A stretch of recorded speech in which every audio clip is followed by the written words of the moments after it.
Chapter 11: The Tenuous Truce and New Horizons. In the aftermath of the demonstration for the Scythians, the Alliance members waited with bated breath for Draz's response.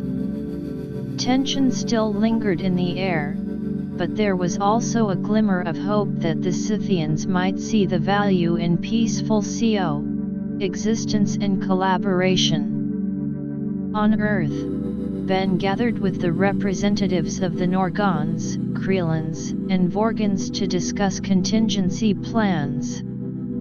"We can't just sit around and wait," Ben said, his expression serious.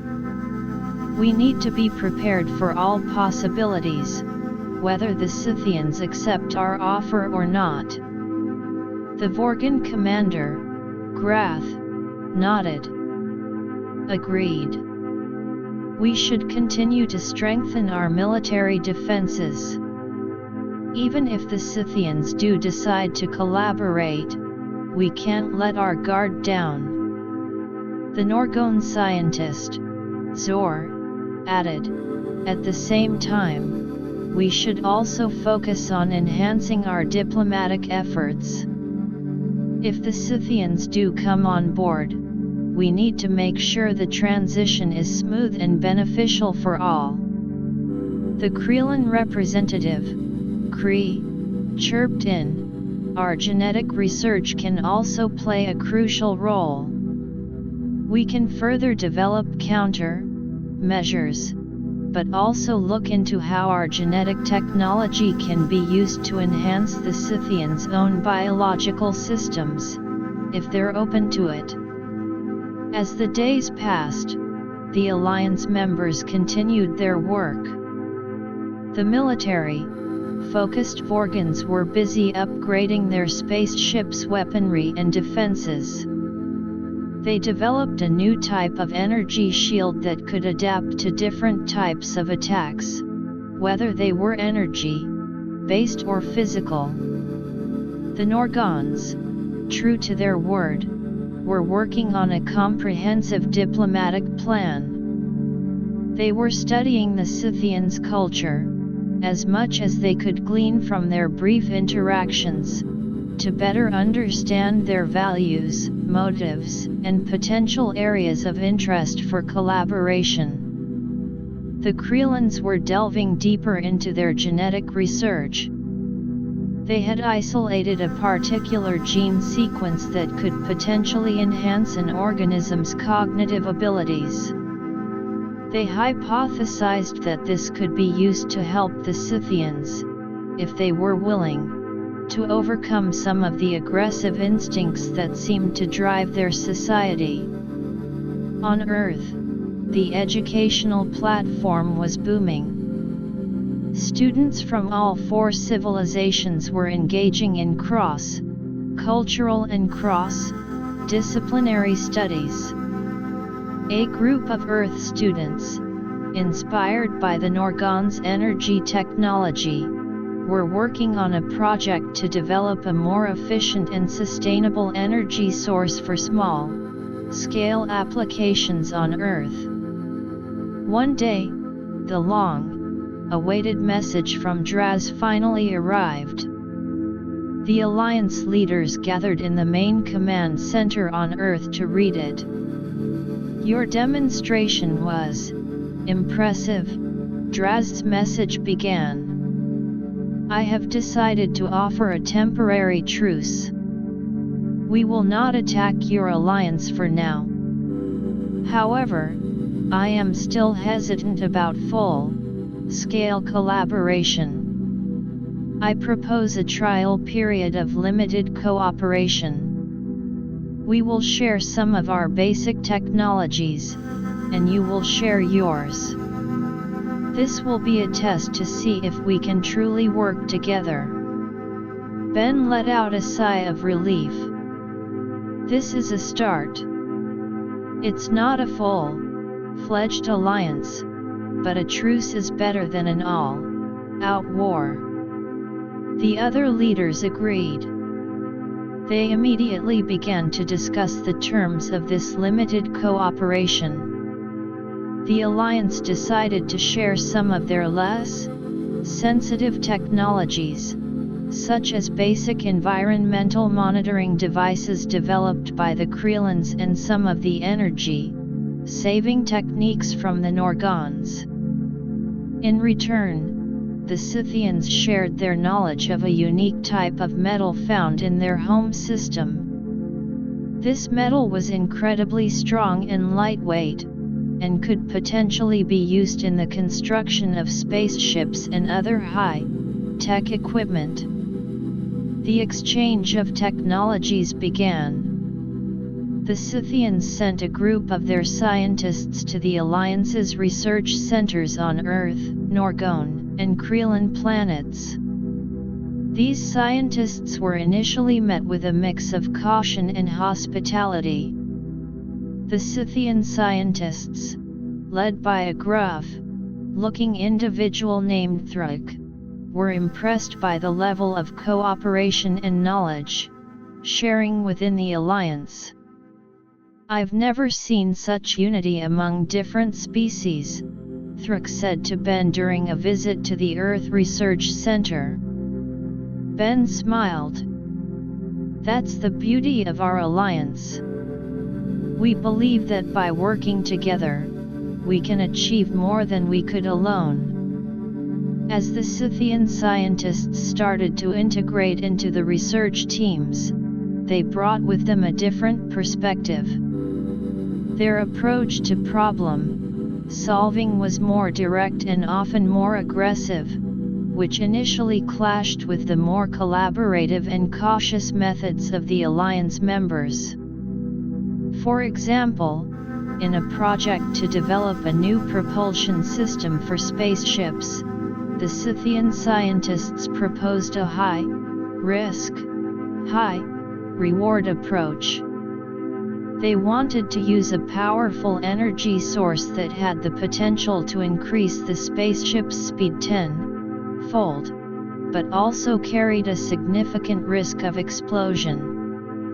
The Norgon and Earth scientists on the team were hesitant. "We need to ensure the safety of the crew and the integrity of the spaceship," a Norgon scientist named Ilara said. Thruk scoffed. "You're too cautious. Sometimes, you have to take risks to achieve great things." After much discussion and some intense debates, they found a middle ground. They modified the Scythian proposal to include additional safety measures, such as redundant energy systems and advanced cooling mechanisms. As the weeks passed, the limited cooperation started to bear fruit. The new spaceship propulsion system was successfully developed. It was a significant improvement over the existing systems, allowing for faster travel between the planets of the Alliance and the Scythians' territory. The Scythians, in turn, were starting to see the benefits of working together. Their own scientists were learning new techniques in genetic engineering from the Creelans, and they were adapting some of the Norgon's energy management systems to improve the efficiency of their power plants. However, not all Scythians were happy with this new development. A group of hard-liners within the Scythian society, led by a powerful warlord named Gorg, were against any form of cooperation with the Alliance. Gorg rallied his followers. "We are the Scythians. We are a proud race, not some weaklings who need to rely on others. This cooperation is a sign of our weakness. We should attack the Alliance and take their technologies by force." Gorg's words spread like wildfire among the more aggressive factions of the Scythian society. Draz, who was trying to maintain the truce, was faced with a growing internal threat. He sent a message to Ben and the other Alliance leaders. I'm facing opposition from within my own society. Gorg and his followers are planning to attack. I'm doing everything I can to stop them, but I need your help." Ben and the Alliance leaders were alarmed. They knew that they had to act quickly to prevent a breakdown of the fragile truce. The Vorgons immediately proposed a show of force. "We should send a fleet of our most advanced spaceships to the Scythian border. This will deter Gorg and his followers from launching an attack." The Norgons, however, suggested a more diplomatic approach. "We could try to reach out to Gorg and his followers. Maybe we can show them the benefits of cooperation, just like we did with Draz." The Creelans proposed a combination of both. "We can use our genetic technology to develop a non-lethal weapon that can be used to stop Gorg's forces if they do attack. At the same time, we can send a diplomatic team to try and talk some sense into them." After careful consideration, the Alliance decided to adopt the Creelans' proposal. The Vorgons started to mobilize a fleet of spaceships, but they were ordered to remain on standby at the Scythian border. The Norgons and Creelans formed a diplomatic team. Ben, as a symbol of the Alliance's unity and a trusted figure among the Scythians, decided to join the team. As they approached the Scythian territory, they sent a message to Gorg, asking for a meeting. Gorg, after some hesitation, agreed. When the meeting took place, Ben and the diplomatic team faced Gorg and his followers. Gorg was a large, imposing figure, with a menacing look in his eyes. "Ben of Earth," Gorg growled. "You and your alliance think you can come here and change our ways? We are Scythians, and we will not be tamed." Ben remained calm. "Gorg, we're not here to change your ways. We're here to show you that there's a better way. Our alliance has achieved so much through cooperation. We've developed new technologies, improved our environments, and enhanced our understanding of the universe. You and your followers can be a part of this." Gorg sneered. "What can we gain from this so-called cooperation? We can take what we want by force." The Creelan representative on the team, Cree, stepped forward. "But at what cost? War will only bring destruction. Our genetic technology, for example, could be used to improve the health and well-being of your people.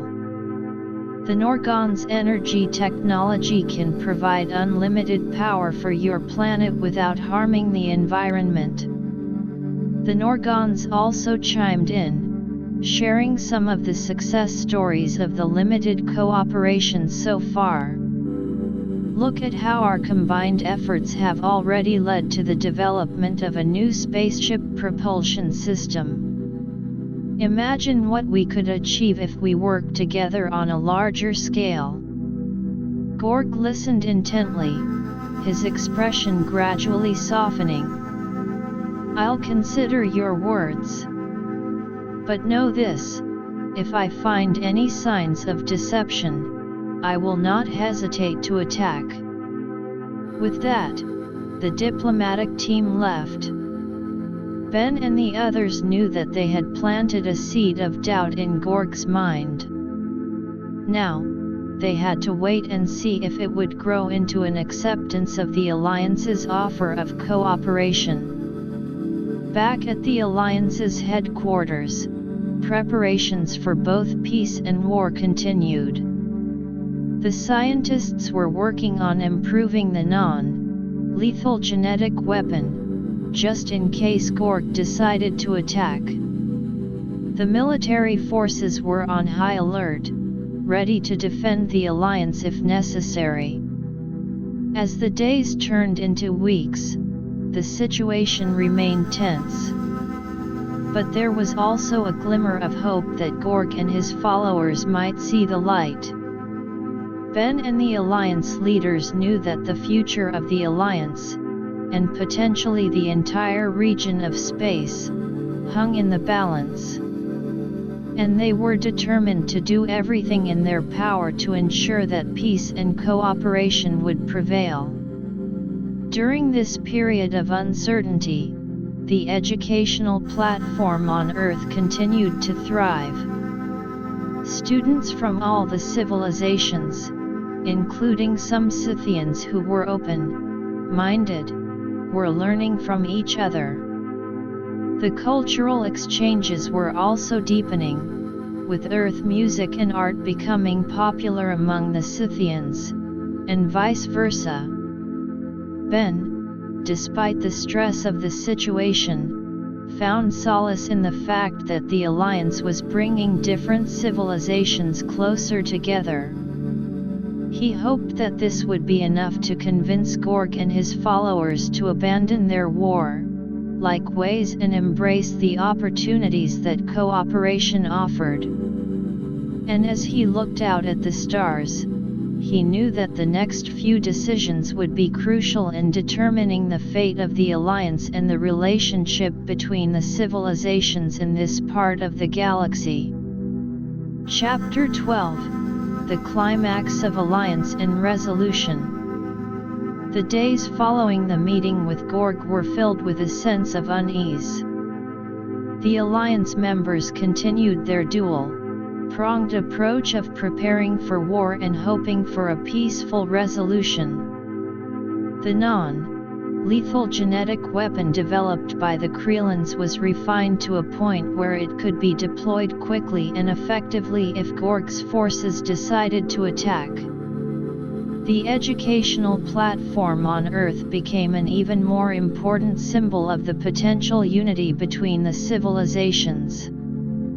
Scythian students who were open to the idea of cooperation were actively participating in the cross-cultural and scientific exchanges. One Scythian student, a young and curious individual named Zara, was particularly interested in Earth's ancient philosophical teachings. Zara approached Ben during one of his visits to the educational center. Ben, your planet's philosophy is so different from what I've known. It makes me think about our own society and the way we approach life. Do you think these ideas could help change Gork and his followers' minds? Ben smiled at Zara. I believe so, Zara. Philosophy has the power to open minds and change perspectives. If more Scythians like you can understand and spread these ideas, it might just tip the balance in favor of peace. On the Scythian home planet, Draz was also working tirelessly to counter Gork's influence. He used his position of power to hold public meetings, where he presented the benefits of the limited cooperation with the Alliance. Look at what we've achieved in such a short time, Draz said to a large gathering of Scythians. New technologies, improved living conditions, and a chance to be part of something bigger. Gork's way of war will only lead to destruction and isolation. However, Gork was not going to give up easily. He continued to rally his forces, spreading misinformation about the Alliance. The Alliance is weak. They're trying to deceive us. We can take their technology and resources and become the dominant force in the galaxy. As the tension reached its peak, a scouting party of the Alliance, consisting of Vorgan and Norgon spaceships, detected unusual activity near the Scythian border. It seemed that Gorg was preparing to launch an attack. The Alliance leaders were immediately alerted. Ben, Grath, Zor, and Kree gathered in the command center on Earth. "Looks like Gorg is going to make his move," Grath said, his expression grim. "Our fleet is on standby, but we should try one last, ditch diplomatic effort." Zor nodded. "Agreed. We can send another message to Gorg, appealing to his reason one more time." The message was sent, urging Gorg to halt his aggressive actions and consider the benefits of cooperation. But Gorg's response was swift and defiant. "I will not be swayed. Prepare for war." With no other option left, the Alliance activated its defenses. The Vorgan fleet, positioned at the border, powered up their energy shields and weapons. The Creelans readied their non-lethal genetic weapon, which was designed to disrupt the Scythian spaceship systems and render their weapons useless. As Gorg's fleet of spaceships approached the Alliance's territory, the atmosphere was charged with tension. The Scythian ships, large and menacing, were equipped with powerful energy cannons. The Vorgan commander gave the order, "Hold your positions until they fire the first shot. We don't want to be the aggressors." The Scythian ships came closer, and then, without warning, one of Gorg's ships fired a powerful energy blast at the Vorgan fleet. The blast hit the energy shield of a Vorgan spaceship, causing it to flicker. "Return fire!" the Vorgan commander shouted. The Vorgan ships unleashed a volley of energy beams at the Scythian fleet.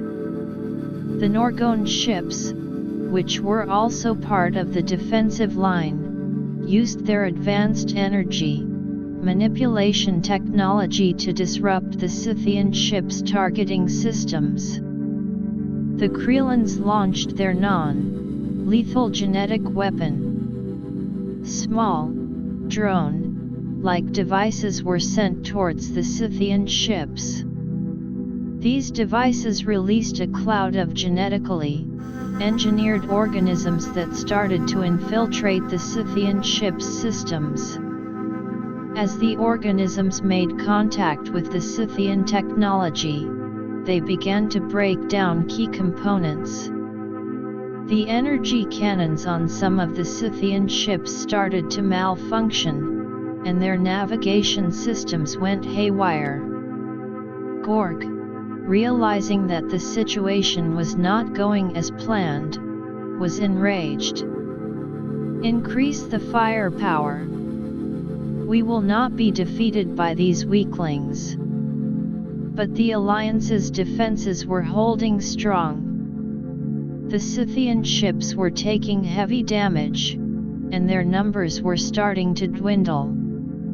In the midst of the battle, Zara, the Scythian student who had been inspired by Earth's philosophy, decided to take matters into her own hands.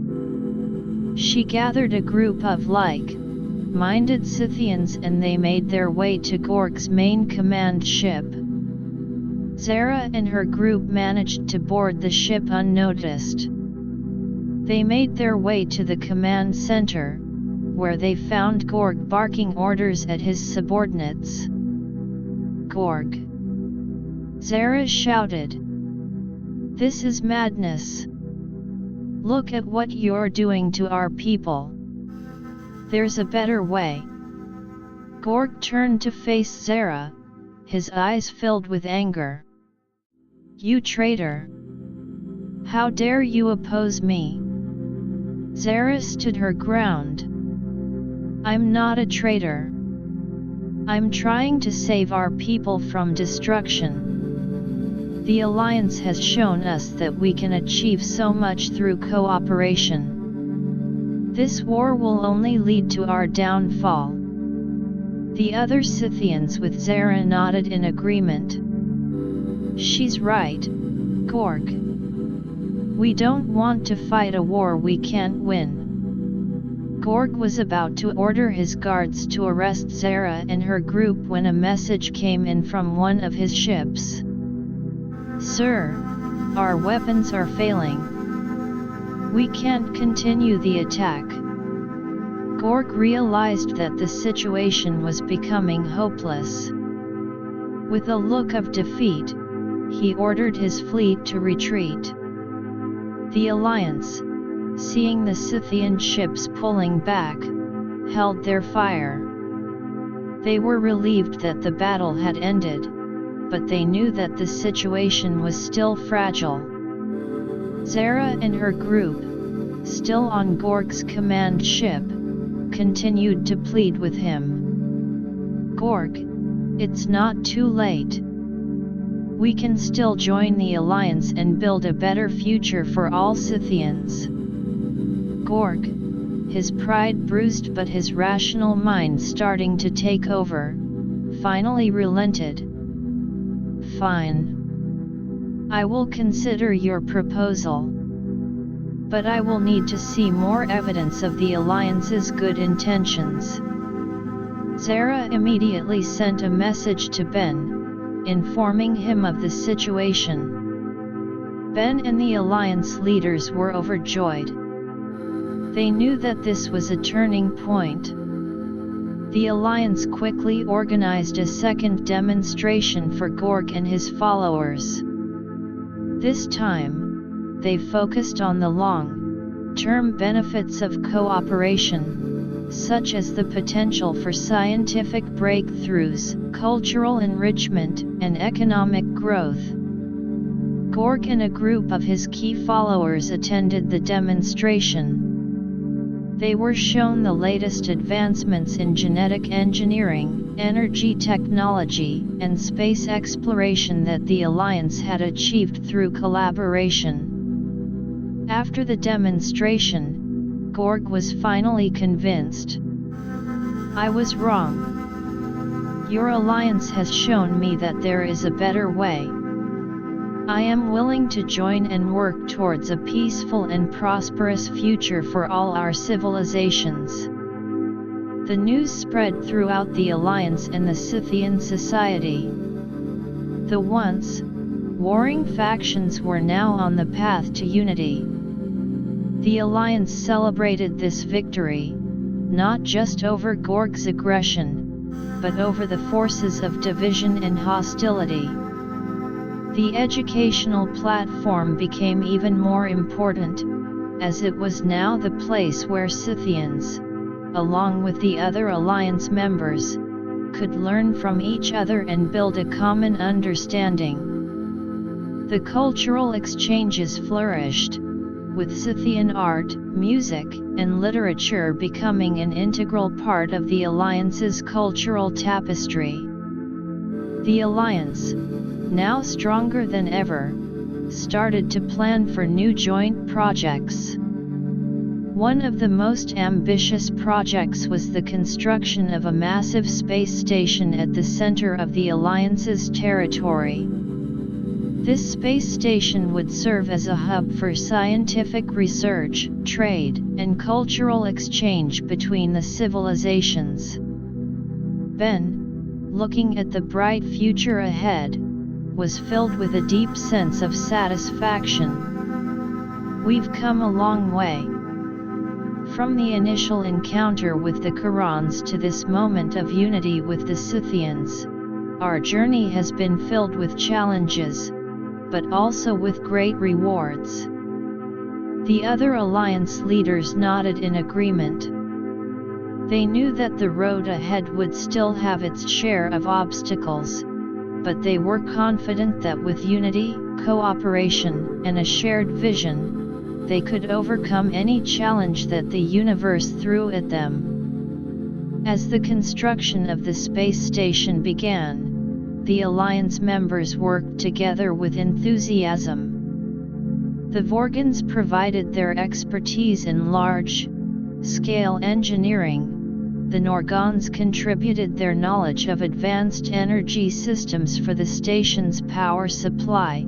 The Creelans used their genetic technology to develop self-sustaining ecosystems within the station, and the Earthlings brought their creativity and cultural diversity to the design of the living and recreational areas. The Alliance had not only survived the threat of war but had emerged stronger and more united. The story of their journey was now being told across the galaxy, inspiring other civilizations to consider the power of cooperation and the futility of conflict. And as the stars twinkled above the construction site of the new space station, the Alliance looked forward to a future filled with endless possibilities for exploration, discovery, and mutual growth. Chapter 13: The Galactic Beacon of Unity. The construction of the massive space station, aptly named Unity Nexus, was a testament to the new-found unity and collaborative spirit of the Alliance. The station was designed to be a multi-functional hub, a place where the diverse knowledge, cultures, and technologies of the Earth, Norgon, Creelan, Scythian Alliance could converge and flourish. The Vorgans, with their expertise in large-scale engineering, took the lead in the structural construction of the station. They designed a complex framework using the strong and lightweight metal provided by the Scythians, ensuring that the station could withstand the harsh conditions of space. The outer shell of the station was a marvel of engineering, with layers of advanced shielding to protect against cosmic radiation and micrometeoroids.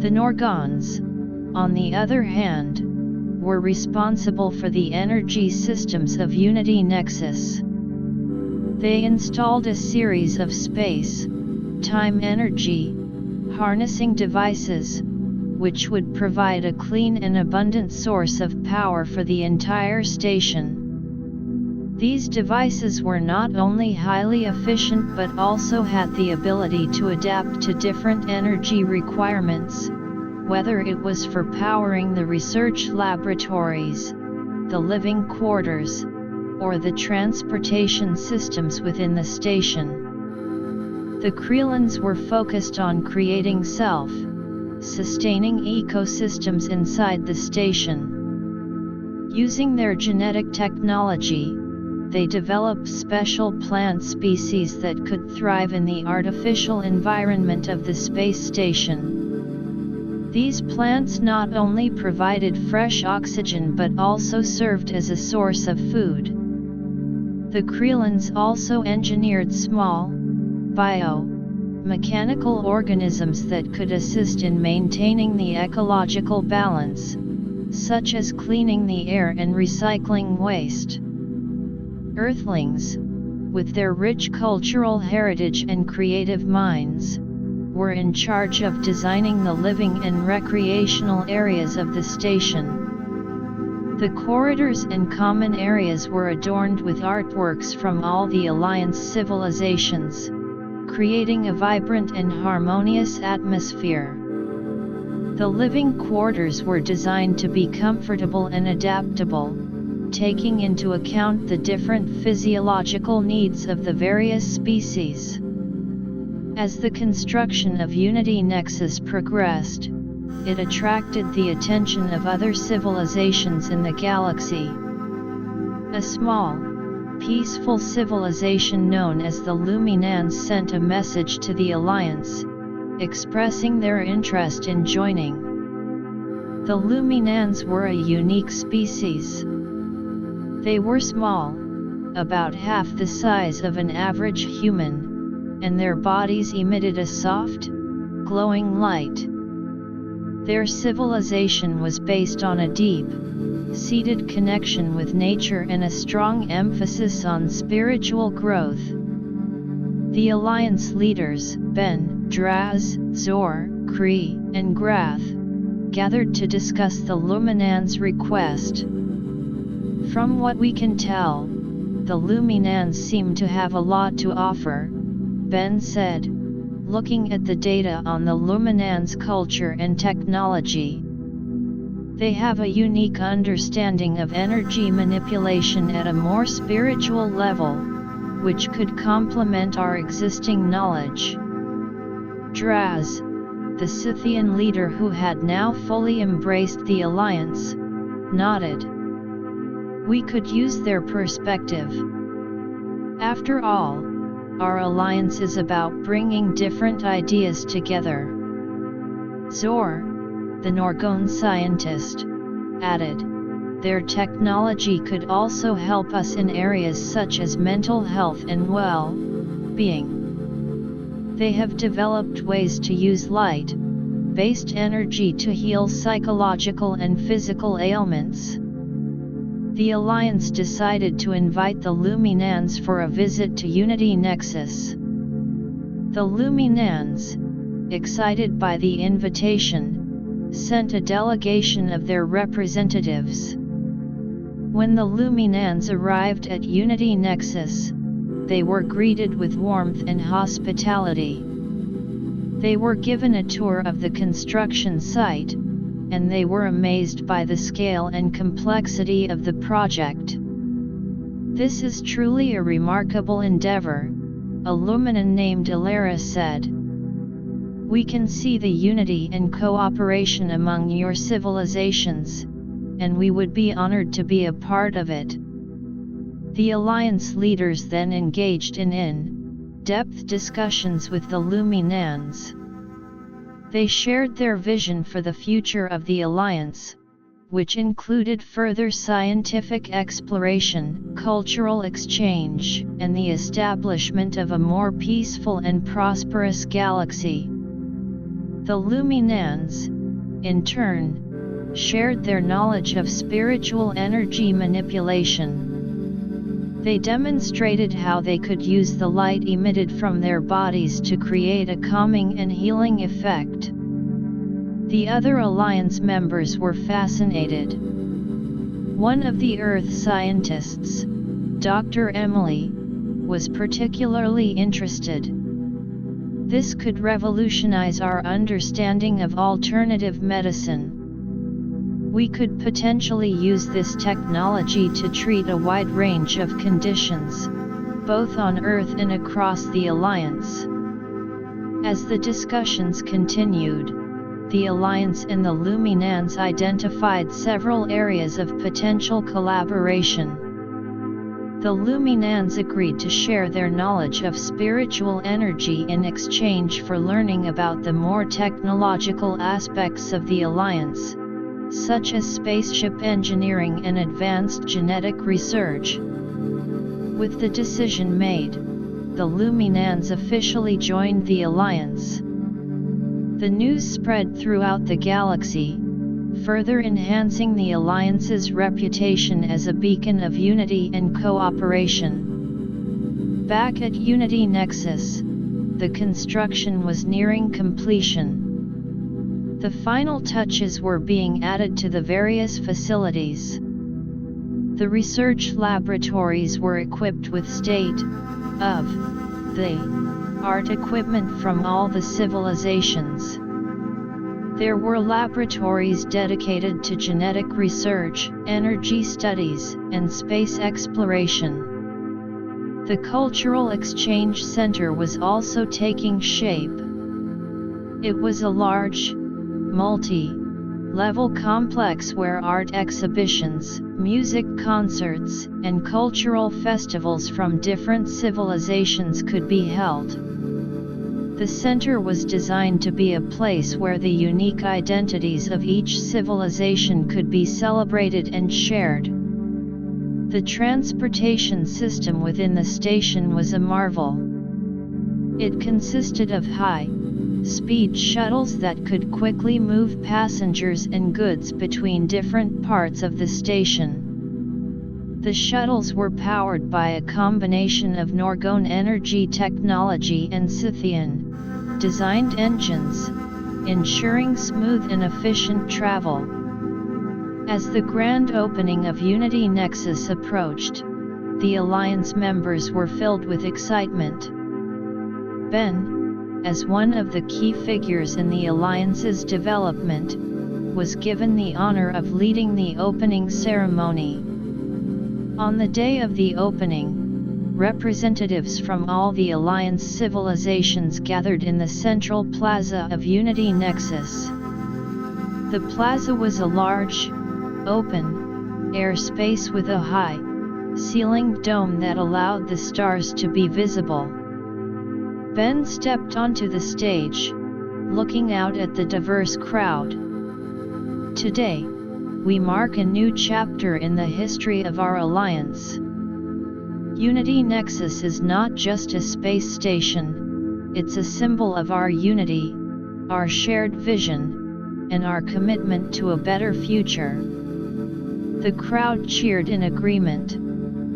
Draz, the Scythian leader, then took the stage. We were once on the brink of war, but now we stand together as one. This station will be a place where we can continue to learn from each other, grow together, and face the challenges of the universe as a united front. Zor, the Norgon, added, "The knowledge and technology we've combined here have the potential to change the galaxy. We are no longer limited by our individual capabilities but are empowered by our collective strength." Cree, the Creelan, chirped in, "And let us not forget the cultural exchange. Our different ways of life, our art, our music, all of these will enrich each other and create a new, unique galactic culture." Ilera, the Luminan, then spoke. "We, the Luminans, are honored to be a part of this great alliance. Our spiritual knowledge will add a new dimension to our collective understanding, and we look forward to the spiritual growth that will come from this unity." After the speeches, the official opening ceremony took place. A large, holographic display was activated, showing the vision for Unity Nexus and the future of the Alliance. The display also highlighted the various projects that were already in the pipeline, such as joint space exploration missions, new scientific research initiatives, and cultural exchange programs. As the celebration continued, the Alliance members started to move into their respective areas of the station. Scientists were eager to start their research, artists were preparing for the first cultural exhibitions, and traders were setting up their shops in the marketplace. However, not all was smooth sailing. A small group of individuals from different civilizations, who were still hesitant about the rapid pace of change, started to voice their concerns. They were worried that the unique identities of their civilizations would be lost in the melting pot of the Alliance. One Scythian, a traditionalist named Thrak, said, "We've always been a proud and independent race. I'm worried that by being part of this alliance, we'll lose our Scythian identity." An Earthling, a cultural preservationist named Sarah, echoed similar concerns. "Our cultures are so diverse. How can we ensure that they're not diluted in this new, unified environment?" Ben and the other Alliance leaders were aware of these concerns. They immediately organized a series of town hall-style meetings across Unity Nexus to address them. At one of the meetings, Ben said, "Our alliance is not about losing our identities but about celebrating them. Unity Nexus is a place where our differences are not only tolerated but celebrated. We can learn from each other's cultures, and in the process, strengthen our own identities." Zor added, "In fact, the exchange of knowledge and culture will only enhance our understanding of ourselves. For example, the Norgons have learned so much from Earth's art, and it has inspired new forms of expression in our own society." The Luminans also chimed in. "Our spiritual knowledge can be shared, but it will not replace the unique spiritual beliefs of each civilization. Instead, it can offer new perspectives and paths for growth." As the meetings continued, the concerns of the hesitant individuals started to fade. They began to see the value in the alliance and how it could actually enhance their civilization's identities. The days and weeks following the opening of Unity Nexus were filled with activity. The first joint space exploration mission was launched. A team of scientists from all the civilizations, including the Luminans, boarded a state-of-the-art spaceship to explore a nearby star system that was believed to hold valuable resources and potentially new forms of life. The Cultural Exchange Center was bustling with activity. An art exhibition featuring the works of Scythian, Earthling, Norgon, Creelan, and Luminan artists was a huge success. The different art forms, from the Scythians' metal crafted sculptures to the Luminans' light-based art, were on display, attracting a large number of visitors. The marketplace was also thriving. Traders were exchanging goods and services from different civilizations.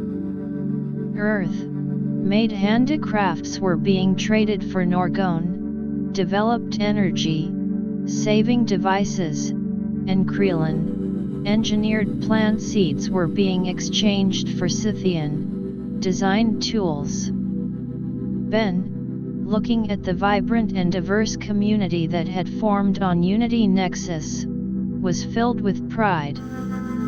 This is what we've been working towards. A place where different civilizations can come together, learn from each other, and build a better future.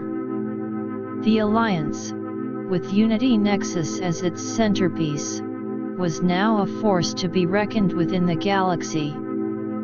It continued to attract the attention of other civilizations, and the leaders were already considering how to expand their influence in a peaceful and collaborative way. And as the station hummed with activity, the future of the Alliance looked brighter than ever, filled with endless possibilities for discovery, growth, and the creation of a more harmonious galaxy. Chapter 14: Challenges and Growth in the Galactic Community.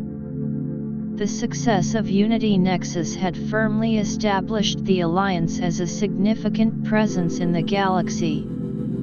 The space station was a hive of activity, with new scientific discoveries, cultural exchanges, and trade deals happening on a daily basis. However, as with any large-scale endeavor, challenges were inevitable. One of the major challenges the Alliance faced was the management of resources. With the influx of new projects and the growing population on Unity Nexus, the demand for resources such as energy, raw materials, and food was increasing rapidly. The Norgon, designed energy systems were efficient, but the constant expansion of the station's facilities and the increasing number of spaceships coming and going required more power than initially anticipated. A group of Norgon and Earth scientists, led by Dr. Martin from Earth and Zor from the Norgons, was tasked with finding a solution. "We need to look for alternative energy sources or find a way to increase the efficiency of our existing systems," Dr. Martin said during a meeting. Zor nodded in agreement. "I've been studying some ancient Norgon texts that mention a type of energy field that could potentially be harnessed. It's a complex process, but if we can figure it out, it could solve our energy problems for the long term." The team started researching this new energy field. They built a small-scale experimental device to detect and analyze the energy. Meanwhile, the Alliance also had to deal with the issue of raw materials. The Scythians, who were experts in mining and resource extraction, proposed to explore some nearby asteroid belts that were rich in valuable minerals. Draz, the Scythian leader, presented the plan to the Alliance Council. "These asteroid belts could provide us with the metals and other materials we need for further construction and technological development. We have the ships and the expertise to start mining operations." The council approved the plan, and a Scythian-led mining expedition was soon underway. The Scythians, along with some Vorgan engineers for support, traveled to the asteroid belts. They set up mining facilities and began extracting the minerals. However, the mining operations were not without problems. A group of space pirates, attracted by the valuable resources, started to target the mining ships. These pirates were a ragtag group of different species, united only by their thirst for plunder. The Scythians and Vorgans on the mining site were caught off guard. A pirate ship fired a series of energy blasts at one of the Scythian mining vessels, causing significant damage. "Send a distress signal to Unity Nexus," the Scythian captain shouted. Back at Unity Nexus, the Alliance Council immediately mobilized a defense force. A fleet of Vorgan and Norgon spaceships, equipped with advanced weapons and shields, was sent to the mining site. As the defense force arrived, they engaged the pirates in a fierce battle. The Vorgan ships, with their powerful energy cannons, fired volleys at the pirate vessels. The Norgon ships used their energy manipulation technology to disrupt the pirates' communication and navigation systems. The battle was intense, but the Alliance's superior technology and coordination soon turned the tide. The pirates, realizing they were outmatched, tried to retreat. However, the Alliance ships pursued them, ensuring that they would not be able to return and cause trouble again. After the battle, the mining operations resumed. The Scythians, with the help of the other Alliance members, improved the security of the mining site. They installed advanced sensors to detect approaching ships and set up a perimeter defense system. While the resource-related challenges were being addressed, the cultural exchange on Unity Nexus also faced some difficulties. Despite the initial enthusiasm, there were some misunderstandings and cultural clashes. For example, the Luminans had a deep-seated belief in the sacredness of light. They were disturbed when some Scythian artists used artificial light in a way that they considered disrespectful.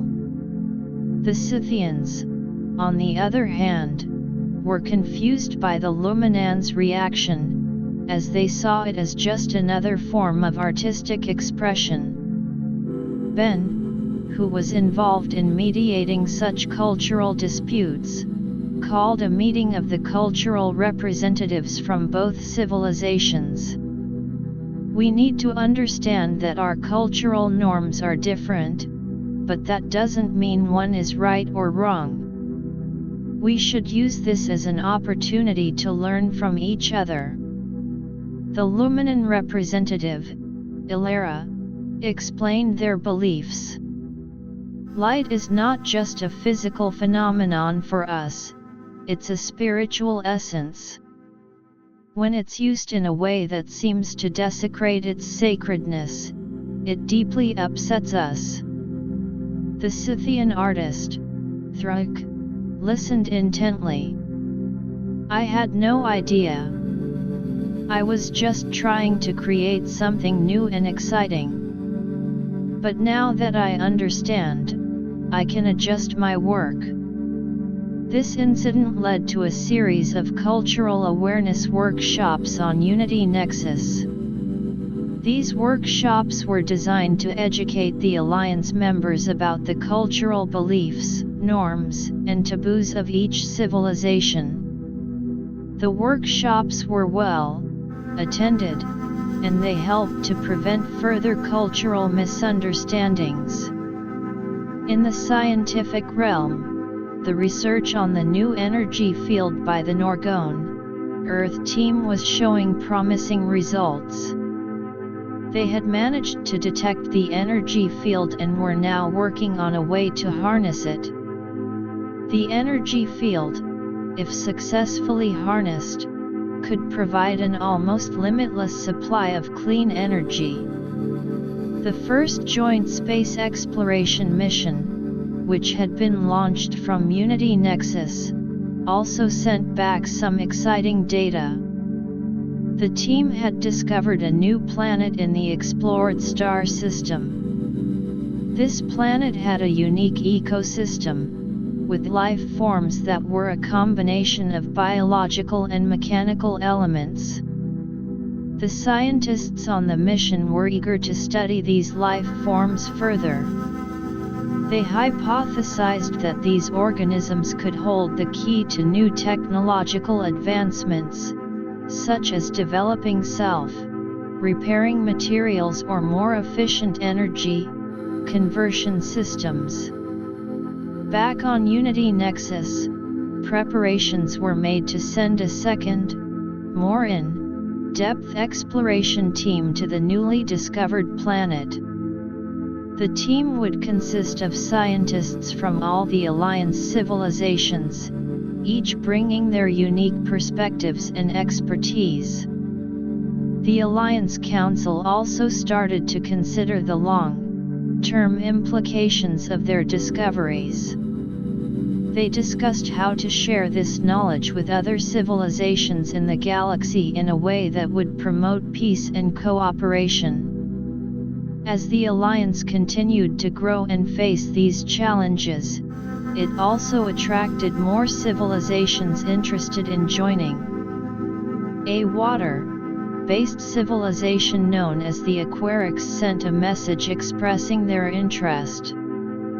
The Aquarics lived in large, floating cities on their water-covered home planet and had advanced knowledge of hydro technology and underwater life. The Alliance Council, after careful consideration, decided to invite the Aquarics for a preliminary meeting. The Aquarics representatives, who were large, fish-like beings with a high level of intelligence, arrived at Unity Nexus. The Aquarics were impressed by what they saw. "Your alliance is truly remarkable," their leader, Aquara said. We believe that our knowledge of hydro technology could be of great use to you, and we are eager to learn from your other technologies and cultures. The Alliance leaders and the Aquarix representatives engaged in discussions about potential areas of collaboration. The Aquarix could help with developing better water recycling systems on Unity Nexus and in spaceships. In return, they were interested in learning about the Alliance's genetic technology and energy systems. As the discussions continued, it became clear that the Aquarix could be a valuable addition to the Alliance. However, the Alliance also had to consider how to integrate a water-based civilization into their existing framework. They started to design special habitats on Unity Nexus that could accommodate the Aquarix. These habitats would simulate the underwater environment of their home planet, complete with large, pressurized water chambers and advanced life support systems. The Alliance, now on the verge of expanding further, faced the challenge of ensuring a smooth integration of the Aquarix. But they were also excited about the new knowledge and perspectives that the Aquarix would bring. Ben, looking at the ever-evolving Alliance, knew that the challenges were opportunities for growth. We've overcome so much already. And with each new challenge, we become stronger and more united. The addition of the Aquarix could open up new frontiers for us in the galaxy. The Alliance continued to work on addressing the resource issues, promoting cultural understanding, and capitalizing on the scientific discoveries.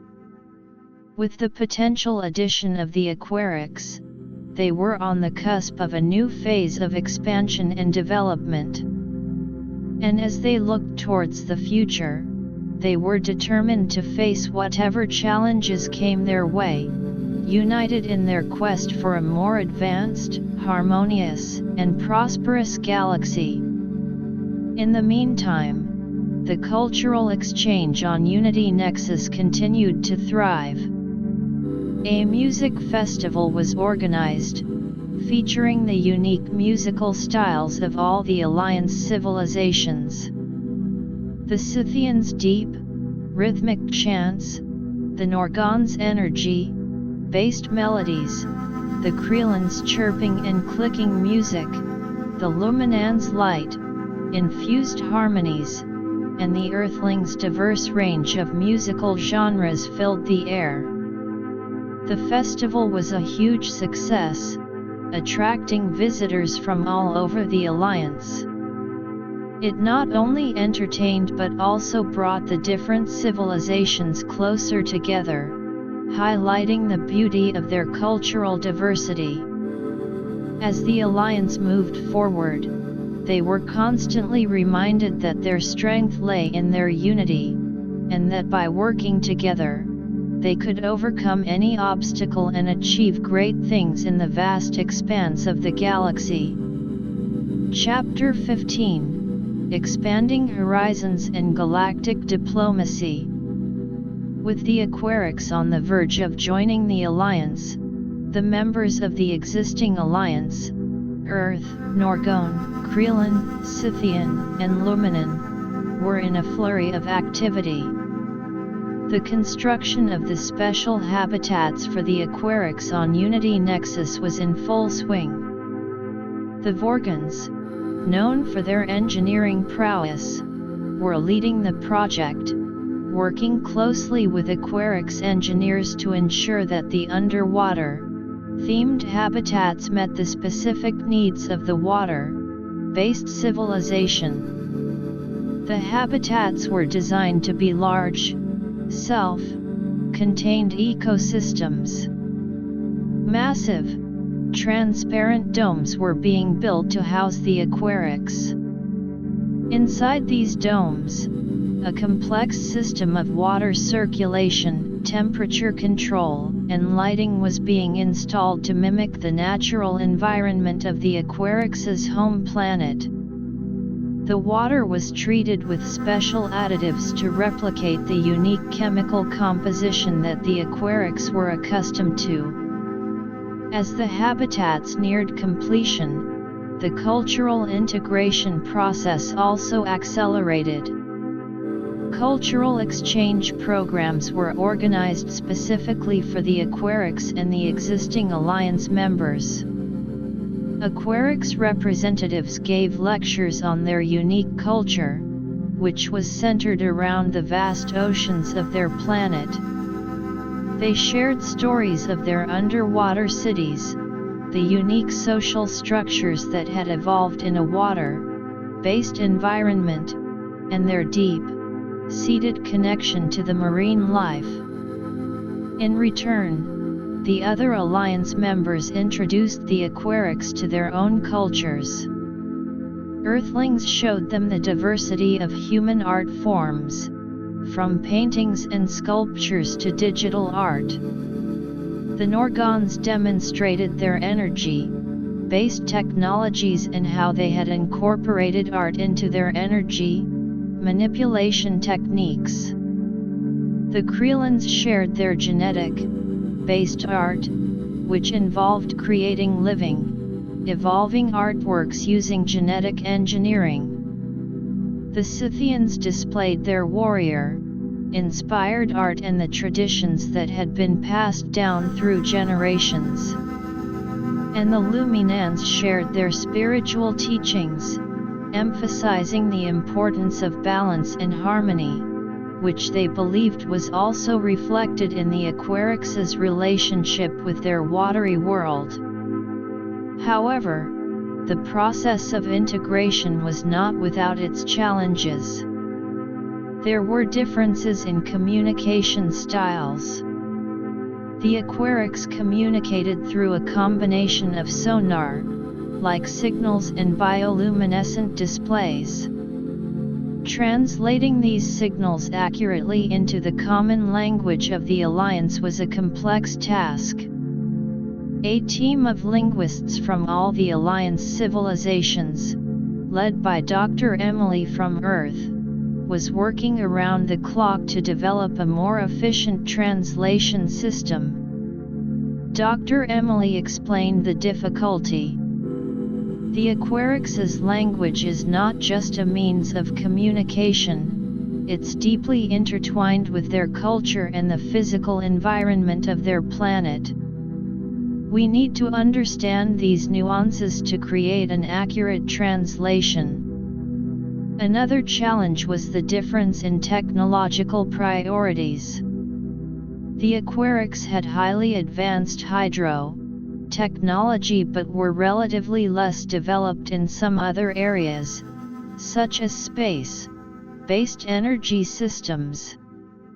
The Alliance had to find a way to share knowledge in a way that was beneficial to both sides. The Norgons, for example, were working on simplifying their energy harnessing technologies so that the Aquarix could more easily understand and adapt it to their own needs.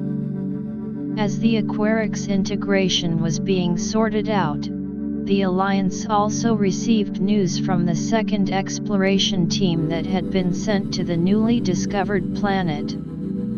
The team had made some astonishing discoveries. The planet, which they had named Nova Prime, had a unique form of energy-generating organism. These organisms were like living batteries, capable of storing and releasing vast amounts of energy.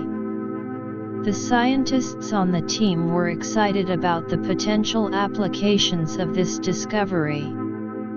If we can understand how these organisms generate and store energy, we could revolutionize our own energy systems, said a Creelan scientist named Cree. The Alliance Council immediately called for a meeting to discuss the implications of this discovery. They knew that such a powerful energy source could have far-reaching effects, not only for the Alliance but also for the entire galaxy. During the meeting, Draz, the Scythian leader, expressed his concerns. This energy source is incredibly powerful. We need to be cautious. We don't want other civilizations to see us as a threat and try to take it by force. Zor, the Norgon scientist, agreed. We should focus on studying the organisms first. We need to understand their biology, their energy generation process, and how we can use this knowledge without causing harm to the planet's ecosystem.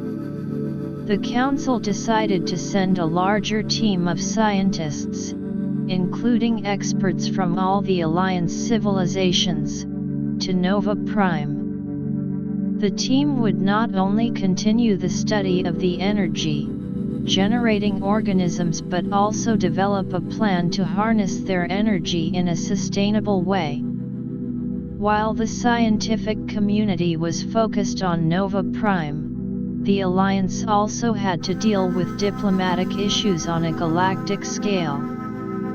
A powerful and isolationist civilization known as the Zorans had heard about the Alliance's activities, especially the discovery of the potentially powerful energy source on Nova Prime. The Zorans sent a message to the Alliance, demanding a share of the energy generating organisms. Your discovery could tip the balance of power in the galaxy. We demand that you share this resource with us, or we will be forced to take matters into our own hands. The Alliance Council was faced with a difficult decision. They knew that the Zorans were a formidable force, but they also didn't want to give in to their demands without proper negotiation. Ben, as a voice of reason, said, "We can't just give in to their threats. But we also need to avoid a conflict if possible. We should invite them for a diplomatic meeting and try to explain our plans for the sustainable use of this resource." The other council members agreed. They sent a message to the Zorans, inviting them to a meeting on Unity Nexus. The Zorans, after some deliberation, accepted the invitation. When the Zorans arrived at Unity Nexus, they were an imposing sight. They were tall, humanoid-like beings with metallic-looking skin and glowing red eyes. Their leader, Zoran Prime, entered the meeting room with an air of authority. "Alliance members," Zoran Prime said, "your discovery on Nova Prime is a matter of great concern to us. We cannot allow you to monopolize such a powerful resource." Ben stepped forward. "Zoran Prime, we understand your concerns. But our intention is not to monopolize the resource. We want to study it first and find a way to use it in a way that benefits all civilizations in the galaxy." Zor, the Norgon scientist, then presented the Alliance's plan. "We plan to develop a system where the energy generating organisms can be harvested in a sustainable manner. We can share the technology and the energy produced with other civilizations, but we need to ensure that the ecosystem of Nova Prime is not damaged." Zoran Prime listened intently. "Your words sound noble, but how can we be sure that you will keep your promises? Our civilization has been betrayed in the past by those who claimed to have good intentions." The Alliance members then proposed a series of safeguards. They suggested the establishment of a galactic oversight committee, consisting of representatives from different civilizations, including the Zorans, to monitor the use of the energy-generating organisms. After hours of intense negotiation, the Zorans finally agreed to the Alliance's proposal. They would be part of the Oversight Committee, and in return, they would support the Alliance's research on Nova Prime and contribute their own scientific knowledge. With the Zoran issue resolved, the Alliance could focus on the integration of the Aquarix and the research on Nova Prime. The Aquarix habitats on Unity Nexus were finally completed. The Aquarix representatives were overjoyed as they entered their new homes for the first time. "These habitats are amazing," Aquara, the Aquarix leader, said. "It feels like we're back on our home planet, yet we're part of this incredible alliance." The integration of the Aquarix into the Alliance was now complete. The Alliance held a grand celebration to mark the occasion. There were cultural performances from all the civilizations, including the Aquarix, who put on a spectacular display of their underwater, inspired dance and music, using bioluminescence and sonar-based rhythms. As the celebration ended, the Alliance members looked towards the future with optimism. They had overcome the challenges of integrating a new civilization, resolved a diplomatic crisis with the Zorans, and were on the verge of a major scientific breakthrough with the energy-generating organisms on Nova Prime. The scientific team on Nova Prime was making rapid progress. They had managed to understand the basic biology of the energy-generating organisms and were now working on developing a harvesting system. The Alliance was also planning to share their findings with other civilizations in the galaxy, in line with their commitment to promoting peace and cooperation. Ben, looking at the unity and progress of the Alliance, knew that there would still be challenges ahead. But he was confident that as long as they remained united, they could face any obstacle. Our Alliance is like a growing family in the galaxy. With each new member and each new discovery, we become stronger and more capable of creating a better future for all. The Alliance continued to expand its influence in the galaxy, not through force but through cooperation and knowledge sharing. The story of their unity and progress was spreading far and wide, inspiring other civilizations to consider joining the Alliance or at least adopting a more collaborative approach to galactic development. And as the stars twinkled above Unity Nexus, the Alliance members were excited to see what new adventures and discoveries awaited them in the vast expanse of the universe. Chapter 16: The Promise of Nova Prime and Galactic Ramifications. The Alliance's efforts on Nova Prime were reaching a crucial juncture. The scientific team, a diverse group of experts from all member civilizations, had been working tirelessly to develop a sustainable method of harnessing the energy from the unique organisms. Their research had delved deep into the biology and energy generation mechanisms of these extraordinary life forms. A group of Luminan scientists, with their unique spiritual energy insights, had discovered that the organisms on Nova Prime seemed to respond to a form of harmonic resonance. They hypothesized that by creating a specific energy frequency, they could enhance the energy generation process of the organisms without causing harm to them. Meanwhile, the Creelans, with their genetic expertise, were working on developing a symbiotic relationship between the energy generating organisms and certain engineered bacteria. The idea was to use the bacteria to help the organisms thrive and produce energy more efficiently, while also ensuring that the ecosystem of Nova Prime remained balanced. The Norgons, true to their technological prowess, were designing the harvesting infrastructure. They were creating a network of energy collection devices that could safely and effectively capture the energy released by the organisms.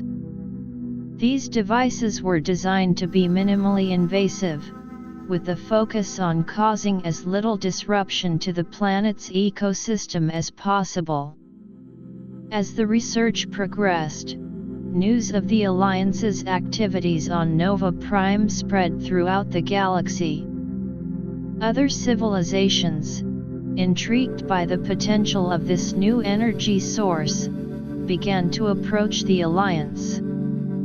Some expressed a desire to collaborate, while others were more interested in simply obtaining the technology once it was developed. The Alliance Council, led by Ben, had to carefully consider these requests. They knew that sharing the technology could bring many benefits, such as strengthening diplomatic relations and promoting a more peaceful and prosperous galaxy. However, they also had to ensure that the technology was used responsibly. A small, peaceful civilization known as the Sylphs sent a delegation to Unity Nexus. The Sylphs were a race of air-dwelling beings, with delicate, wing-like appendages and a deep connection to the elemental forces of their planet. The Sylph leader, Arya, addressed the Alliance Council. "We have heard of your work on Nova Prime, and we are in awe. Our civilization has long studied the balance of elements, and we believe that our knowledge could contribute to your efforts. In return, we hope to be part of the technological and cultural exchange that your alliance offers." The Alliance Council was intrigued by the Sylphs' offer. They invited the Sylphs to present their knowledge. Arya and her team showed how they could manipulate air currents and elemental energy to create a stable environment. This knowledge could potentially be used to enhance the energy collection process on Nova Prime, as well as to improve the environmental control systems on Unity Nexus. After much discussion, the Alliance decided to welcome the Sylphs as new members. The Sylphs were excited to join the Alliance and immediately began to integrate into the various projects. They shared their knowledge with the scientific team on Nova Prime, and in return, they started to learn about the other civilizations' technologies, such as the Norgons' energy manipulation and the Creelans' genetic engineering. However, not all civilizations approached the Alliance with peaceful intentions. A group of mercenary-like aliens, the Reapers, had been observing the Alliance's activities. The Reapers were a ruthless race, driven by profit and power. They saw the energy generating organisms on Nova Prime as a valuable commodity that they could exploit. The Reapers launched a surprise attack on the scientific outpost on Nova Prime. Their ships, equipped with powerful weapons, fired a barrage of energy blasts at the outpost. The Alliance's defense systems, which had been designed mainly to protect against natural threats and small-scale pirate attacks, were caught off guard.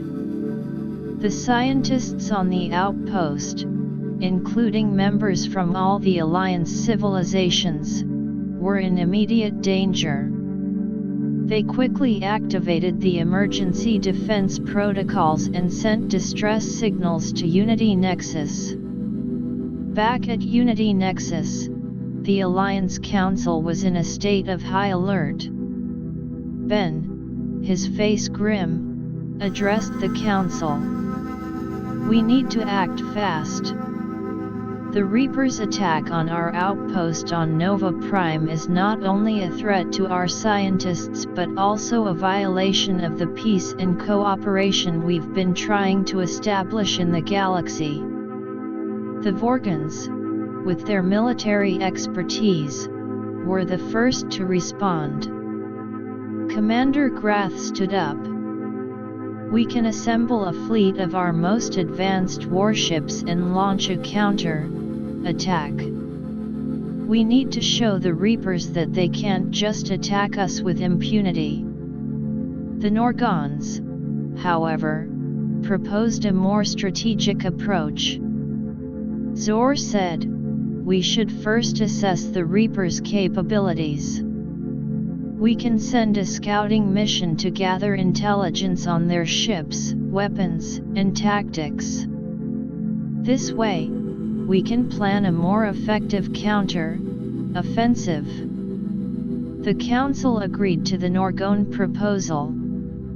A scouting mission, consisting of Norgon and Scythian ships, was dispatched to the area around Nova Prime.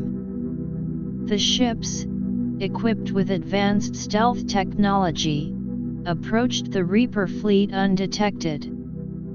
The scouting team observed the Reaper's ships.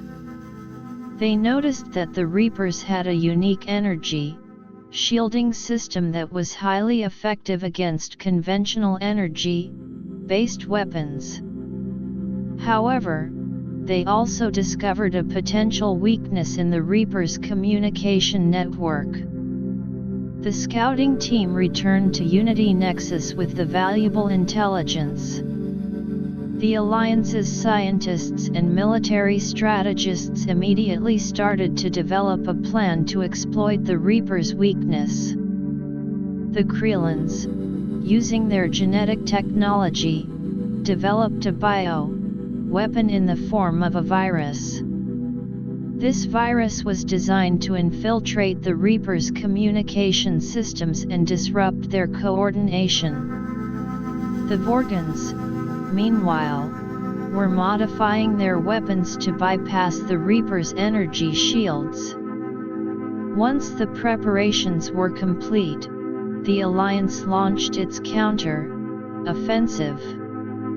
A large fleet of ships, consisting of Vorgan warships, Norgon support vessels, and Scythian attack craft, set out for Nova Prime. As the Alliance fleet approached, the Reapers detected their presence. They prepared for battle, confident in their superior firepower and energy shields. The battle began with the Alliance fleet launching a coordinated attack. The Vorgan ships fired a series of modified energy blasts at the Reaper ships.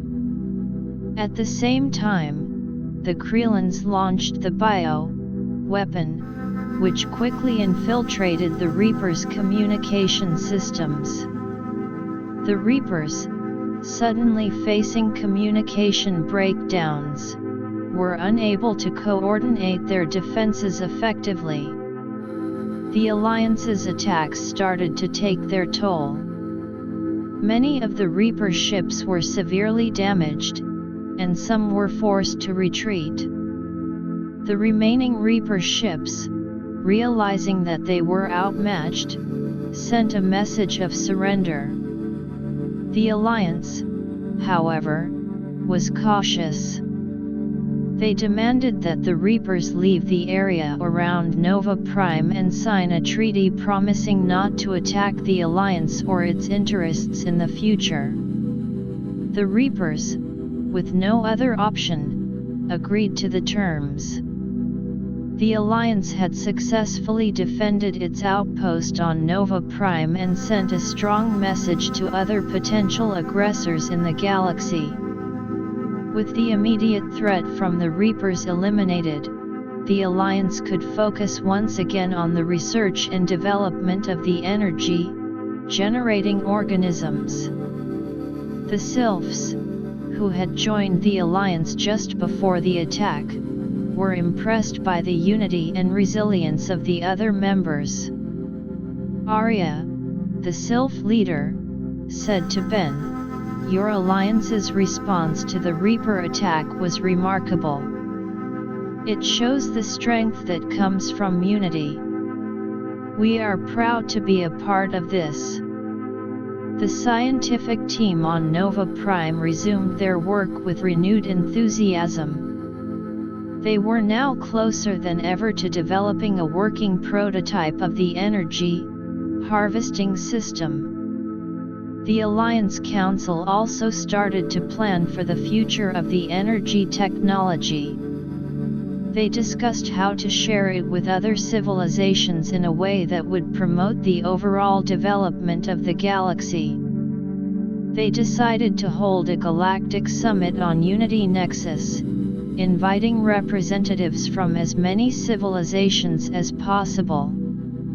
The summit would not only showcase the Alliance's work on Nova Prime but also present a framework for the responsible use of the new energy technology. The Alliance hoped that through this summit, they could establish a set of galactic guidelines for energy development and cooperation. As the preparations for the summit were underway, the Alliance continued to face smaller challenges on Unity Nexus. The increased number of members and activities had put a strain on the station's resources and infrastructure.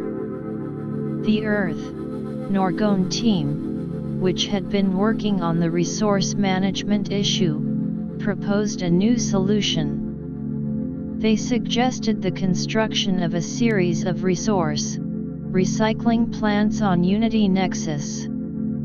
These plants would use a combination of Norgone energy-based technologies and Earth-inspired industrial processes to recycle and reuse various materials, reducing the Alliance's dependence on external resources. The Alliance Council approved the proposal, and construction of the recycling plants began. The Creelans and Luminans also contributed their knowledge, with the Creelans developing genetic-based catalysts to speed up the recycling process and the Luminans providing spiritual, energy-based insights to enhance the efficiency of the plants. The cultural exchange on Unity Nexus also continued to thrive. The presence of the Sylphs added a new dimension to the cultural diversity.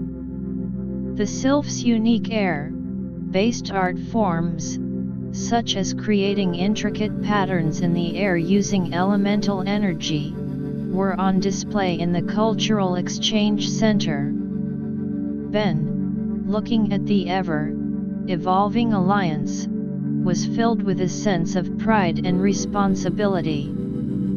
We've come a long way, but there's still so much to do. The Galactic Summit is a crucial step in our journey to share our knowledge and promote peace and cooperation in the galaxy. And as we continue to grow, we need to ensure that we maintain the unity and balance that has been the foundation of our success.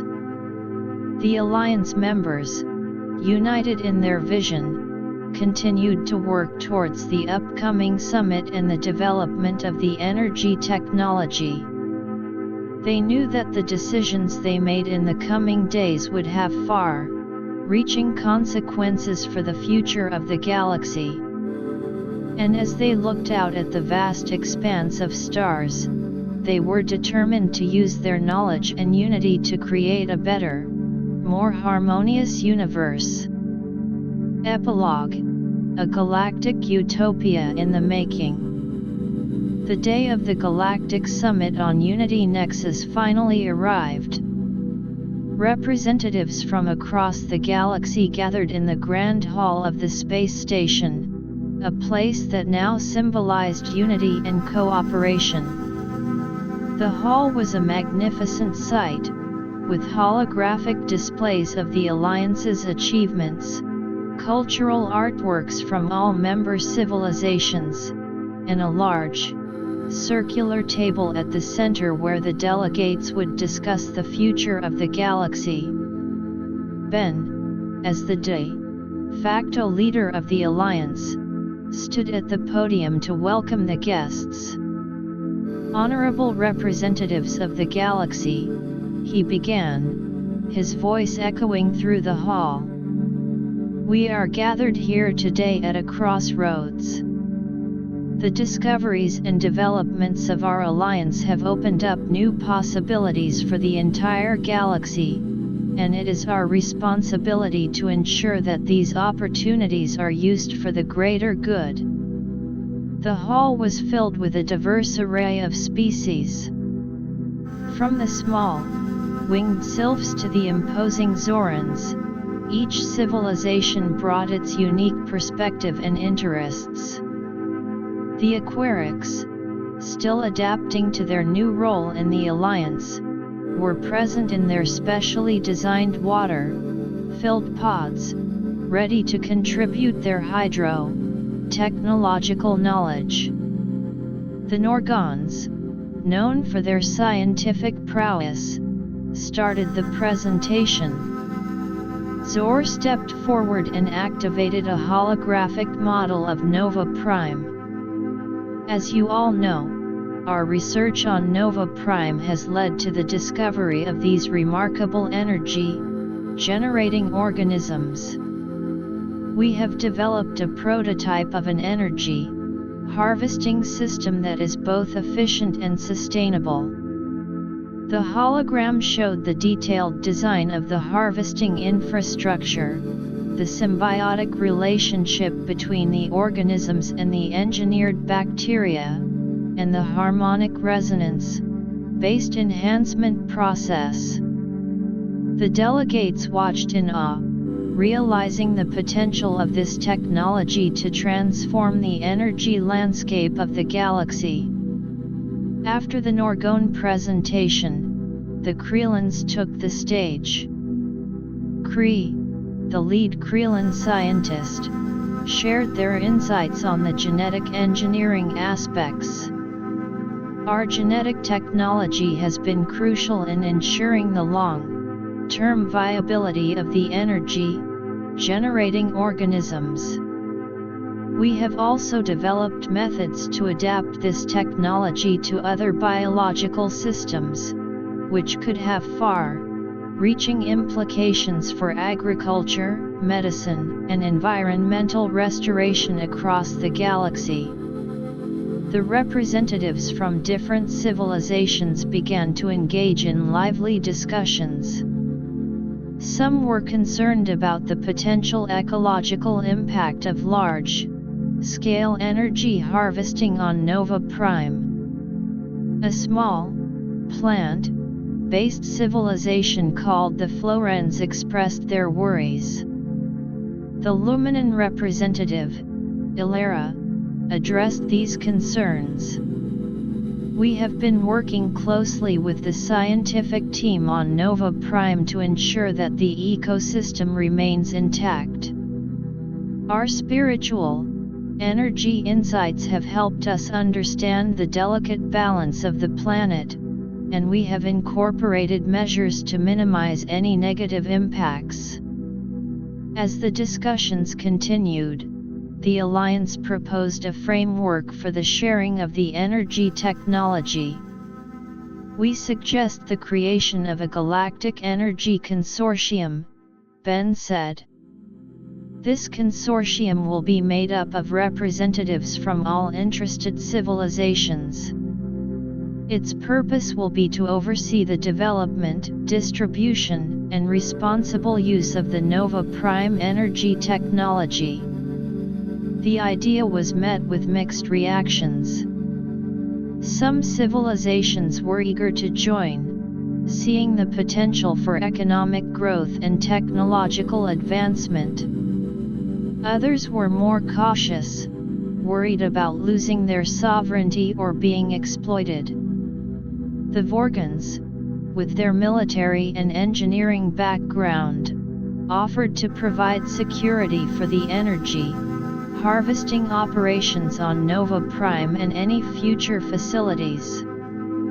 We can ensure that the technology is protected from those who might seek to misuse it, Commander Grath announced. The diplomatic negotiations continued throughout the day. By the end of the summit, a consensus was reached. The Galactic Energy Consortium was established, with representatives from over 24 civilizations, including the Alliance members. The consortium's first task was to develop a set of guidelines for the use of the Nova Prime energy technology. These guidelines would cover aspects such as environmental protection, equitable distribution of energy resources, and the sharing of technological knowledge. With the establishment of the consortium, the Alliance's influence in the galaxy reached new heights. The cultural exchange that had been thriving on Unity Nexus now spread across the galaxy. Artists, musicians, and scholars from different civilizations started to collaborate, creating a rich tapestry of intergalactic culture. The educational platform that had been developed by the Alliance was expanded to include more civilizations. Students from across the galaxy could now access a vast repository of knowledge, learning about different cultures, sciences, and technologies. Back on Nova Prime, the energy harvesting operations began on a small scale, under the watchful eye of the Galactic Energy Consortium. The initial results were promising. The energy generated was not only clean but also more efficient than many existing energy sources. The Alliance, having achieved so much, did not rest on its laurels. They continued to explore new scientific frontiers. The scientific team on Nova Prime, now joined by researchers from other member civilizations of the consortium, started to study the potential of the energy, generating organisms for other applications, such as interstellar travel. The Scythians, who had once been a war-like race, were now fully integrated into the peaceful and collaborative environment of the Alliance. Their warrior spirit had been channeled into protecting the Alliance's interests and promoting peace in the galaxy. Draz, the Scythian leader, was now a respected figure in the Galactic Energy Consortium, using his leadership skills to ensure that the consortium's goals were met. The cultural exchange also led to some unexpected developments. Earth music, with its diverse range of genres, became popular among many civilizations. The Norgons, inspired by Earth's musical creativity, developed new forms of energy-based music that combined their technological know-how with the emotional depth of Earth music. The Aquarics, in turn, shared their knowledge of underwater architecture, which influenced the design of new habitats on various planets. Their unique approach to using water as a building material and a source of energy was studied and adapted by other civilizations. As time passed, the galaxy started to transform. The once isolated civilizations were now connected through a network of cooperation, trade, and cultural exchange. The threat of war and conflict diminished as civilizations realized the benefits of working together. The Alliance, now a cornerstone of this new galactic order, continued to face challenges. There were still some rogue elements in the galaxy that resisted the new order, but the combined strength of the Alliance and the Galactic Energy Consortium was enough to keep them in check. One such challenge came from a group of cyber pirates. These pirates were a mix of different species who had banded together to steal the Alliance's technological secrets. They targeted the research facilities on Unity Nexus, trying to gain access to the data on the Nova Prime energy technology. The Alliance's security forces, along with the assistance of the Vorgans and some Scythian warriors, launched a counter-operation. Using advanced surveillance and anti-hacking technology developed by the Norgons, they were able to track down the cyber pirates. The operation was a success, and the cyber pirates were apprehended. This incident, however, highlighted the need for even stronger security measures in the face of new threats. The Alliance, in response, invested more resources in developing advanced security technologies. The Creelans, for example, were working on a genetic-based security system that could identify and neutralize threats at a molecular level. As the years went by, the galaxy became a more harmonious place. The energy from Nova Prime was powering entire planets, improving the living standards of countless beings. The cultural exchange had led to a greater understanding and appreciation of each other's differences, breaking down the barriers that had once separated civilizations. Ben, looking back on the journey that had started with a chance encounter with the Qurans, was filled with a deep sense of fulfillment.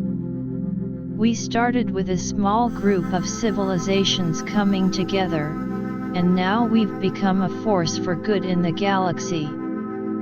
The unity and cooperation that we've built are the keys to our success, and I believe that as long as we continue to work together, the future of the galaxy is bright. The Alliance's story had become an inspiration for generations to come. It was a story of how different species, despite their differences, could put aside their differences, collaborate, and create a better universe. The once far-fetched dream of a galactic utopia was now slowly becoming a reality, and the Alliance was at the forefront of this remarkable transformation. The final chapter of this saga was yet to be written, but with the foundation of unity, cooperation, and knowledge sharing firmly in place, the galaxy was on a path towards an exciting future filled with endless possibilities for exploration, discovery, and the betterment of all living beings.